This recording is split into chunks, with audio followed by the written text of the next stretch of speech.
Alrighty, good afternoon, everyone. Thank you so much for joining us for our sixth and final Facts and Snacks Lunchtime Journal Club discussion this year, where we discuss COVID-19 related research and how it affects our communities.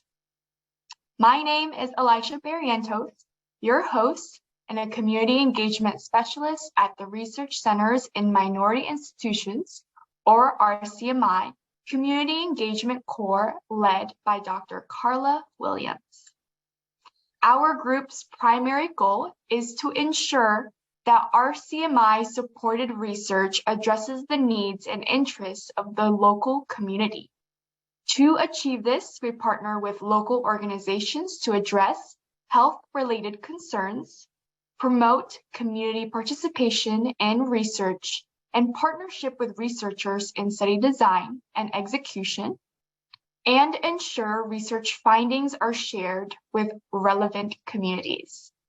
The CEC offers consultations to Howard University research teams to incorporate community engagement best practices into their projects, as well as facilitate community partnerships, introductions, and more. I am very pleased to welcome Dr. Jae Eun Chung as our speaker this afternoon. Dr. Chung received her master's in telecommunications from Indiana University at Bloomington and her PhD in communication from University of Southern California in Los Angeles. She currently serves as associate professor in the Department of Strategic, Legal, and Management Communication at Howard University Cathy Hughes School of Communications. She also serves as an RCMI Investigator Development Core, or IDC, Principal Investigator on the project entitled Enhancing Recruitment of African Americans and Hispanics in Health Research, using CBPR to inform culturally sensitive messages on social media. Her research areas are new media technologies, their psychosocial impacts, and health communication. Her work has been published in the Journal of Communication, Communication Research, Journal of Computer-Mediated Communication, Journal of Health Communication, and Computers in Human Behavior. Thank you so much for joining us today, Dr. Chung. Please feel free to share your screen.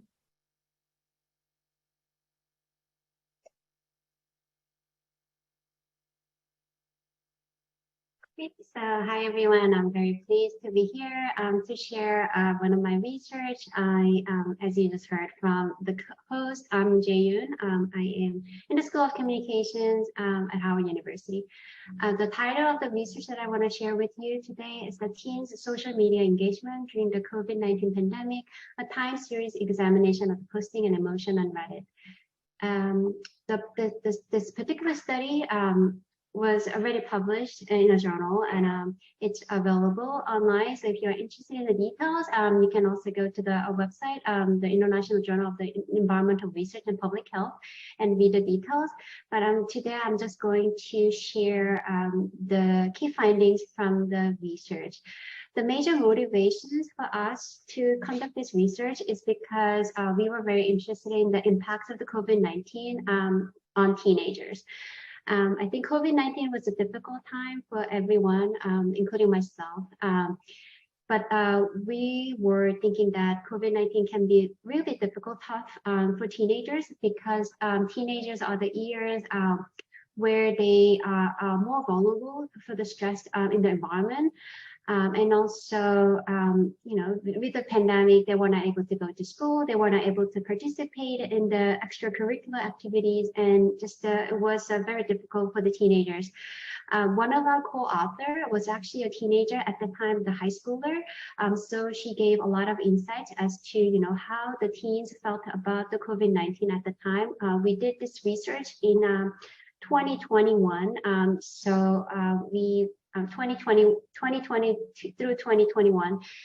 So we really wanted to see, you know, how teens felt about the COVID-19, how the COVID-19 affected their mental health and well-being.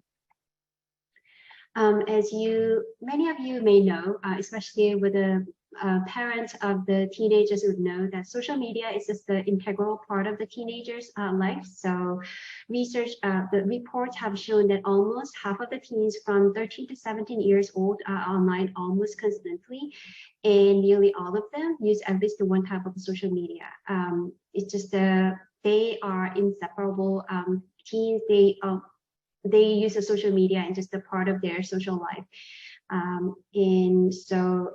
Our assumption was the social media use has become even more pronounced during the pandemic because of the social distancing measures and quarantining.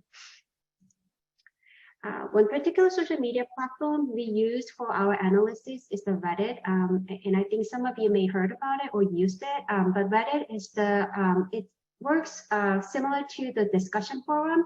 If you look at the characteristics of the Reddit users, about half of them are located in the US, and more than 1/5 of the Reddit users are younger than 19 years old. So it's quite popular among the teenagers. One particular thing about the Reddit, one very interesting characteristics about the Reddit is that you do not need to reveal your identity. So you can participate in an anonymous way. And also, so it's similar to the Twitter, that you do not need to use your real ID, your identification. But then Twitter, you can only write up to 280 words. But then on Reddit, you can use up to 40,000 characters. So you can post long postings, and also people have an ability to reply to postings. So it's an anonymous forum where you can share your ideas and exchange ideas with the people. Another characteristics of Reddit is that within that Reddit, there is a subreddit, and these are sub-communities within that Reddit. So, and then you'll find a lot of different subreddits, sub-communities within that Reddit. So here is a subreddit of the teenagers. So this is the sub-community within that Reddit for the teenagers. As you can read from the description, the R Teenagers is the biggest community forum run by teenagers for the teenagers. And if you read through the postings, you will realize that a lot of postings are actually geared to the teenagers because this is a forum for the teenagers. So I just want to share a couple postings on our Reddit, the teenager forum, and this is one of them. So the postings, the title of the posting was How Depressed Are Teenagers Becoming Due to COVID-19? And this is just one sample. But then there were a lot of the postings that are similar to this in nature when we were doing our research. So in the subreddit, in the Reddit community, there is a way for you to upvote and downvote, and then you will see that how many people upvoted the particular posting. And also, as I already told you, there is a ability for people to comment or to reply to the posting. So for this particular posting, there were 11 comments, and I got one comment, I screenshot one comment, and you will see that somebody mentioning that I want to die, I have no friends, I'm all alone in my room, and I want to see my friends again, just please let me see them before I decide to hang myself. So a lot of the posting were very candid. They were very honest about how they felt about the COVID-19. And here is another one. And this is another posting on a teenage forum. And she or he said, my ear has been ruined and I am far more depressed than I was before COVID. So this person saying that the person had an entire year planned out, but then with the COVID-19, he or she were not able to participate any of the activities that or any of the classes that he wanted to take. So and then there was some comments afterward. This is last sample that I have, and then somebody mentioned that have your parents ever caught you being super depressed, and if so, what happened? And there were 23 reply postings, and somebody mentioned that around a year ago, I told my mom that I was suicidal, and she just said, stop the bullshit. Another person saying that nothing happened after somebody, their parent caught them being super depressed, and another person saying that I got a professional treatment and I'm feeling much better these days. So as you can see, there are a lot of people, a lot of teenagers candidly talk about their emotion and also mental health challenges. So the subreddit is what we analyze in this particular study. But I also want to mention the relationship between the social media and mental health. Social media, I mean, as some of you may have already know in your experience, that social media is a place a lot of people go, not only for the social relationship, but also seeking and sharing health information, obtaining support, and making health decisions. I personally go, I have a particular community within the Facebook that I go for my kids, because both of my kids have allergies, and I go to this like a community within the Facebook with the parents who have kids with allergy, because they share a lot of information that I need to raise my kids because they have allergies. But also I go there because when I go to restaurant, I need to make a fuss about, you know, my kids have allergies. I want to make sure there is no cross contamination. And sometimes I feel, you know, it's when I go to this like a subcommunity within the Facebook, I feel that it's good to see that other people have to do the same thing. It's just yeah. So basically, what I want to say is that a lot of people use the social media for seeking health information, but also for the seeking mental health related information. I want to say that our research is an extension of the work that has been done, you know, extension of the research that look at the social media data for the mental health. So there was a study that was published early for the data using the January to April of the 2020.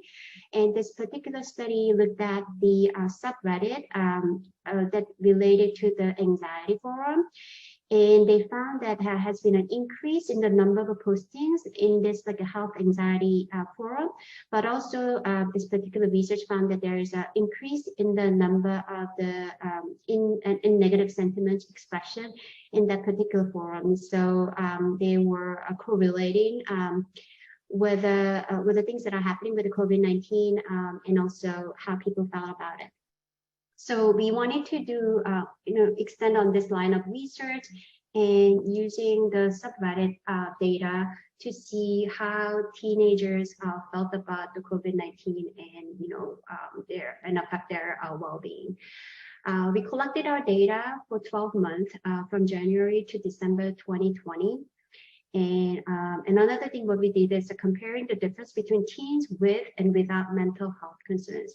So we used the data from the 4 different subreddits, one general subcommunity for the teenagers, but also we used the data from the 3 different subreddits. One is focusing on anxiety, the second one on depression, and the third one on suicidal watch. Generally speaking, those people who are coming to teenager forums are the teenagers, but also we wanted to see how many of them are actually going and visiting the anxiety, depression, and suicide watch, the mental health related forums, and also see whether there's a difference between the people who are visiting these mental health forums and those who do not. These are our research questions. I'm not going to go over all the details from all these 4 research questions, but generally we looked at the comments and the posting behaviors of the teenagers during the 12-month period of the 2020, the year of the 2020. We also looked at the emotions that are expressed in the comments and the postings. And we also compare the emotions and the commenting and posting behaviors between the teenagers with and without mental health issues. Here are some description about how we collected our sample. We used the push, shift, and pull application programming to gather data. As you can see, there were almost like 2 million postings and 70 million comments that we gathered from our teenager subreddit, and less than that for the 3 mental health related subreddits. It was a huge data set. And we wanted to see, how the posting, commenting behavior change over time with the things that are happening with COVID-19. We also wanted to see the emotions, whether there was any pattern in the emotion expression in these posts and comments. When we looked at the data, we found that 3.5% of the teens on our teenagers ever participated in one of the 3 mental health subreddits that I mentioned in our earlier slide. For the emotion detection, although we checked the reliability after we used the automatic coding, but because the data was huge, we were not able to manually code for the emotion. We used the text to emotion algorithm, the code to annotate the 5 different emotions. The 5 different emotions that we focused were anger, fear, happiness, sadness, and surprise. So the way it worked was that if one particular word include an emotion that are related to the anger, then the text to emotion is going to give a score of the 1. But then you also want to look at the score from the perspective of how many words are actually used in that posting. So for example, let's say that you had 2 words that have terms that are related to the anger, then the posting has a score of the 2. But then the text used the 100 words, then it will be 2% of the, like a 0.02. It says the 2% of the post, 2% of the words that are used in the posting that are related to the anger. So at the end, you will have a score between 0 to 1 when it comes to the emotion detection. You get the score from the emotion detection software. So here is one example. This is the posting that I posted on Suicidal Watch post. And for this particular posting, it had an anger score 0, fear 0.3, happiness 0, sadness 0.6, and surprise 0.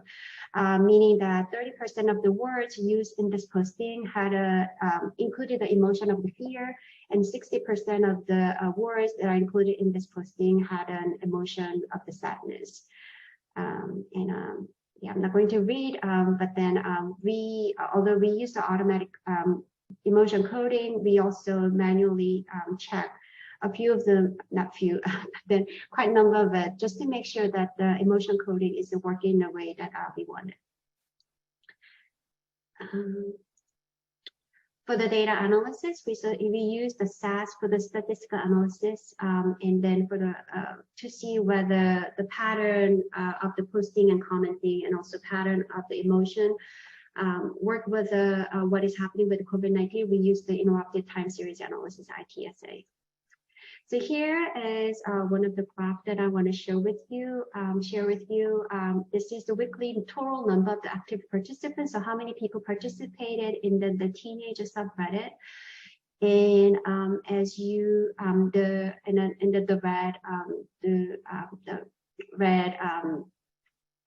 arrow point to that the increase in the number of the active number of the participants in the teenager subreddit.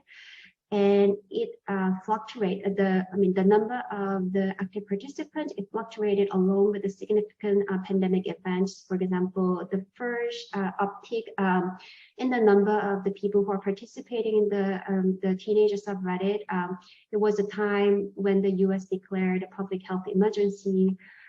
The next uptick was when WHO declared a pandemic, and also US declared as a national emergency. Here is another one. And it was when there was a promising news about the vaccine and the treatment medicine.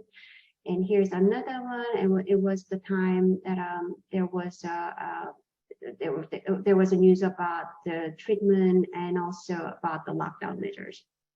So it shows that the teenagers posting and commenting behavior, it fluctuated with the major event about the COVID-19. regarding the COVID-19. Here is a chart about the weekly number of the posts and comments made in the Our Teenager subreddit by the teenagers who visited and who never visited the mental health subreddit. So the orange color are those who visited one of the three or the one or the more number of the subreddit, the mental health subreddit. And then the blue ones are the ones who never visited those mental health related subreddits. And as you can see, teens who visited one of the three mental health subreddits in 2020 posted and commented twice as many times compared to those who never visited the mental health forums, showing that those people who seem to have a mental health problems or mental health concerns, they participated more actively in Reddit's community.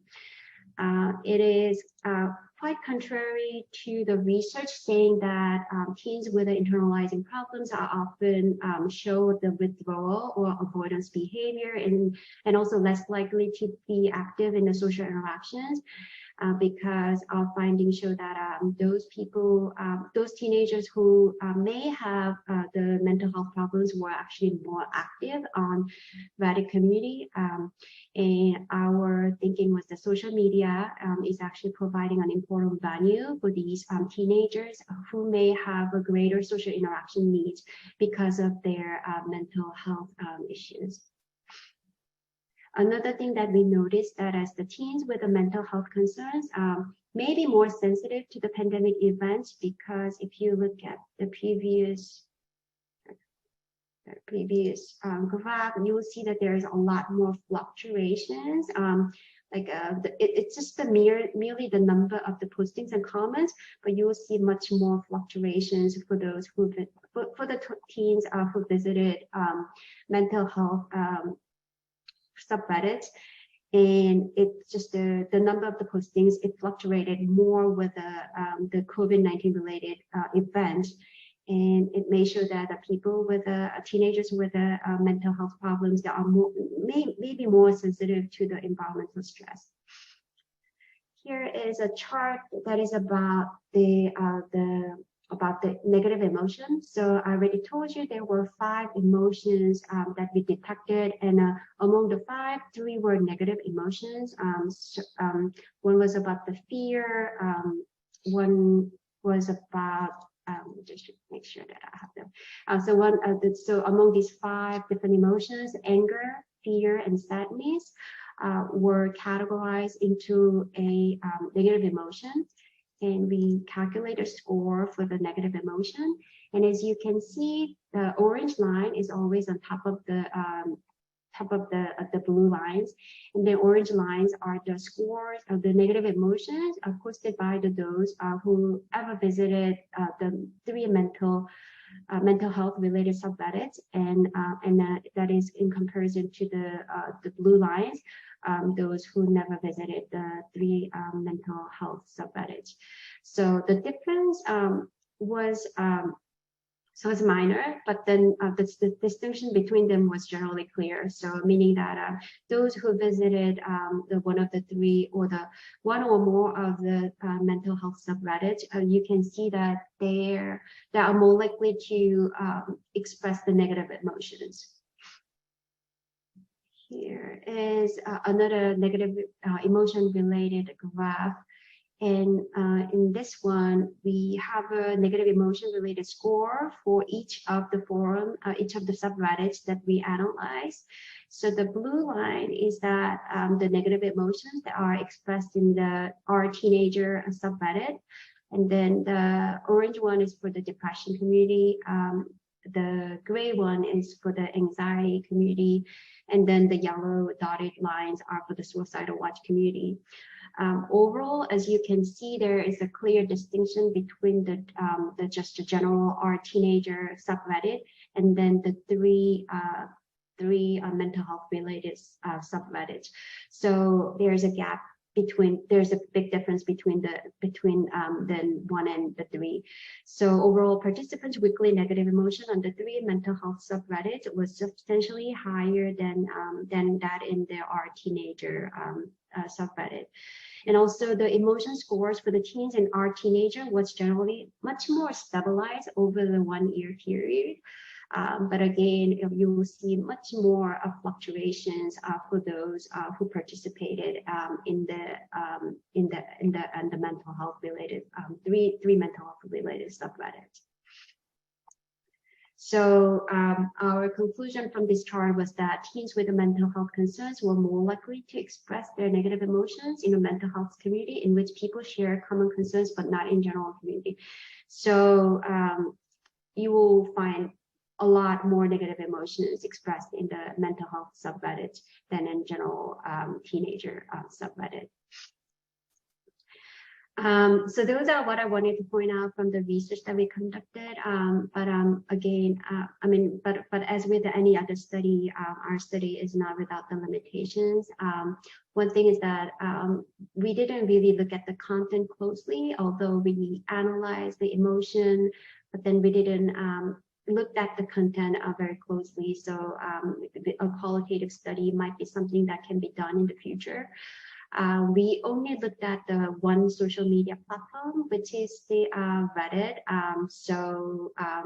We think that there might be some other social media platforms that we can analyze for future research. And also, lastly, there's no guarantee that those who are participating in the teenager subreddit are teenagers, because nobody checks your identity when you join a community. But still, I would think is that still the majority of the people who are coming to the teenagers are teenagers, but there's no guarantee. So my concluding remarks from this particular research is that the current study is one of the first that focused on the teens to examine how the pandemic may affect their social media engagement and emotion expression over an extensive period. This study is also unique because it compares social media engagement in the same online community between teens with and without mental health concerns. The findings also indicate the teens posting activities and emotions fluctuated along with the pandemic evolution, and there was a discrepancy between teens with and without mental health concerns. When social media engagement and emotions on our teenagers were compared between teens with and without mental health concerns, teens with mental health concerns posted and commented nearly twice as frequently than teens without mental health concerns, but the former's negative emotion was slightly higher than the latter. The findings also call for more attention to the relationship between the pandemic environment and the teens' psychological well-being as reflected in their social media engagement, as well as the need to screen teens' mental health problems and to facilitate their social interactions by promoting a safe environment. So these are my concluding remarks, but I also want to mention some other research agenda that I'm pursuing. So I'm generally interested in the social media, health communication, and health disparities. As you may have heard from the beginning from the host, I also have one research project that is supported by the RCMI IDC award, and that is about the underrepresentation of the African Americans and Hispanics in the clinical trials. There's also another study that I'm doing with my colleague about the maternal health. And we both had a preeclampsia when we gave birth. So it's really a lot from my personal motivation because I didn't know till I had a seizure that I had a preeclampsia, and I just felt like that there is a lot of communication gap between the healthcare providers and patients. So we wanted to see how we can bridge the gap, and also we also know that a lot more African Americans are experiencing the preeclampsia. So that's another study that I'm doing with my colleague. And lastly, I'm also interested in the environmental justice and indoor air quality, especially those people who are living on low socioeconomic like a neighborhood, and particularly people who are living in the public housing, because we already know that underserved communities within the neighborhood, and like know that there's a food desert. People do not have a good access to the emergency room. There are people who are uninsured, but then there's also there might be also a gap in the kind of environment that you're in. Like a lot of people spend a lot of time in their home, and our thinking is that there might be the air quality difference for the people who are in a low socioeconomic status. So we are doing that research. We haven't collected data yet, but that's something that I'm interested in, and that's something that I'm pursuing right now. So those are what I have for today in terms of the slides. But if there's any comments or the questions, I'll be happy to have a conversation on that. And you will see my email address there. So if you have any particular comment, then you can also email it to me as well. Thank you so much, Dr. Chung, for your wonderful presentation. We did have a comment and a question from the chat. If Ms. Sinduja would like to share her comment, she can come off mic. Yeah, I was just saying that when you mentioned about gathering a lot of information from social media, I would like to share my personal experience. I'm a first-time mom here in the US, and I feel like I'm having more engaged into the baby center community, which provide a lot of information on what to expect, what to normal. Because when I text through my pediatrician, it would take at least half a day to get more information from the pediatrician. So I think it's quite informative. That's what I want to share. Thank you so much, Ms. Sinduja. We also have a question from Ms. Karen Parker. Would you please come off mic and share?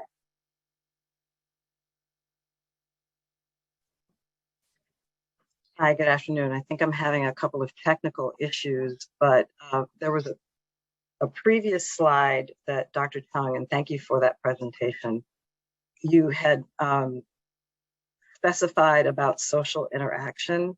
And my question was, is the definition of social interaction able to be split so that maybe investigators can differentiate between online engagement and in-person engagement?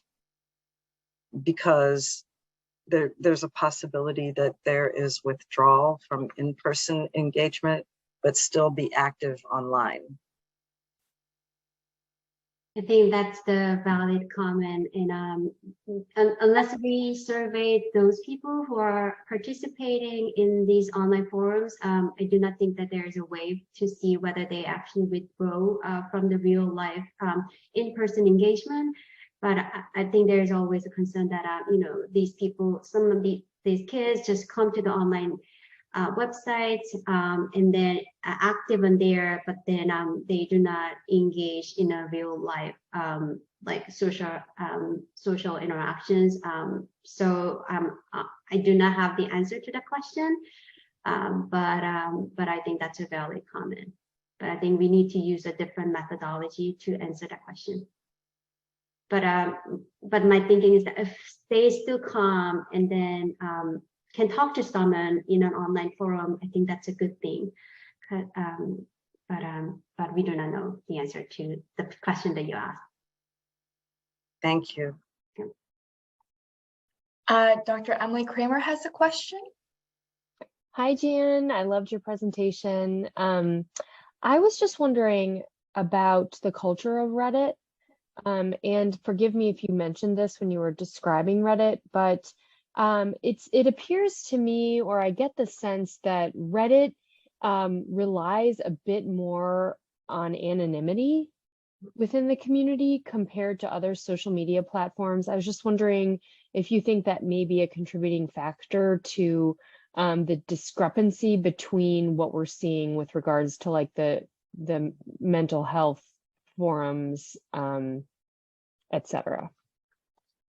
So yeah, I'm gonna, yes, to compare to the other other studies that I have done before, I think the Reddit was it really works on an anonymity. So, and I think that because of the anonymity, people were much more honest and candid in their emotion expression.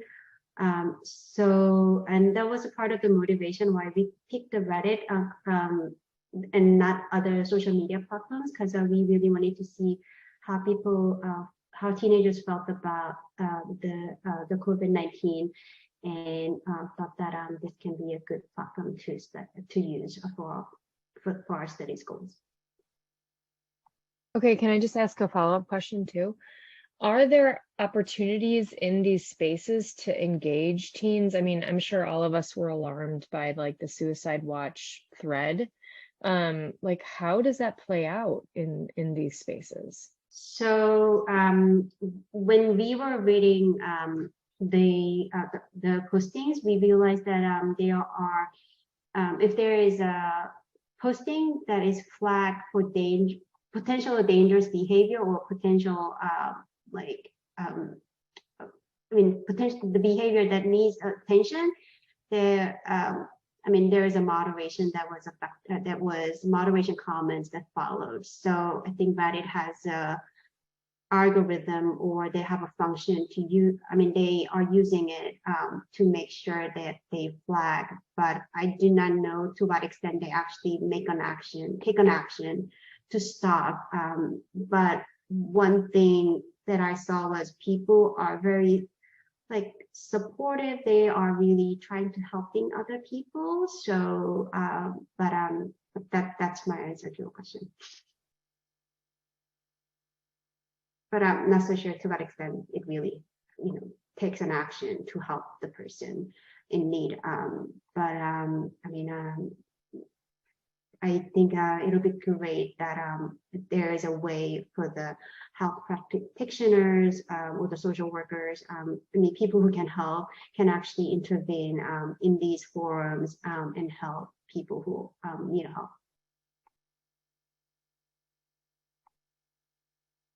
Yes, actually, I had a quick question about that. Just like you mentioned, do you believe that this could potentially be a resource that is, in partnership with, for example, CBT or some other form of therapy, where they can find a peer support group, and it's anonymous, and like you said, there could be healthcare professionals that moderate and when there are emotions that are expressed earlier, can intervene, or do you believe that Reddit is with the nature of the platform, it wouldn't be feasible to do that? Well, that's a big question. I think it'll be beneficial if we can intervene in some ways to help those who need help, but I feel like we need to do it in a way that do not turn away those people who are coming to these subreddits, because I think in some ways these people are coming to these the subreddits because of anonymity, and they know that they feel they can be more honest and more candid. So I think there is a fine line between the community being on their own, but at the same time, as a researcher, and also from the health practitioner perspective, we need to go there and help these people. So I do not know what's the best way to intervene, but intervention can be especially beneficial for those who really need help. Thank you so much. Are there any other questions or comments?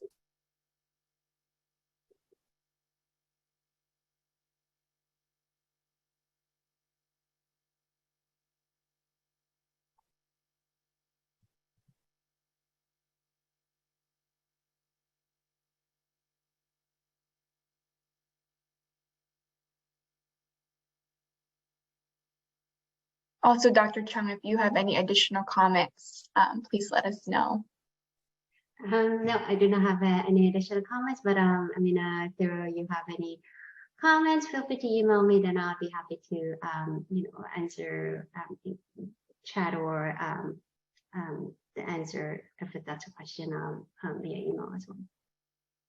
Absolutely. Thank you so much. All righty. So let me just switch our screens.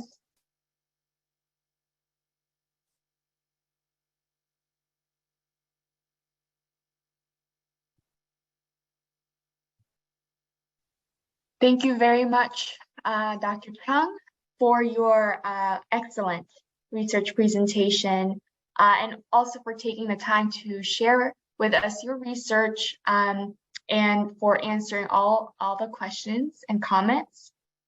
We also want to thank everyone who joined us and participated in this discussion. We want to thank those who have been joining us from our past Journal Club sessions and have been with us throughout the year.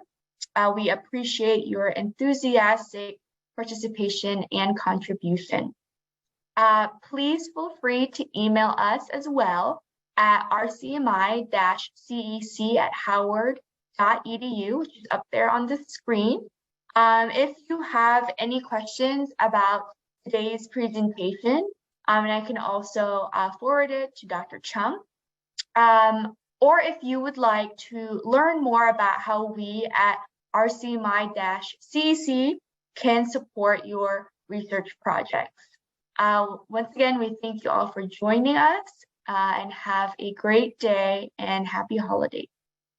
Take care.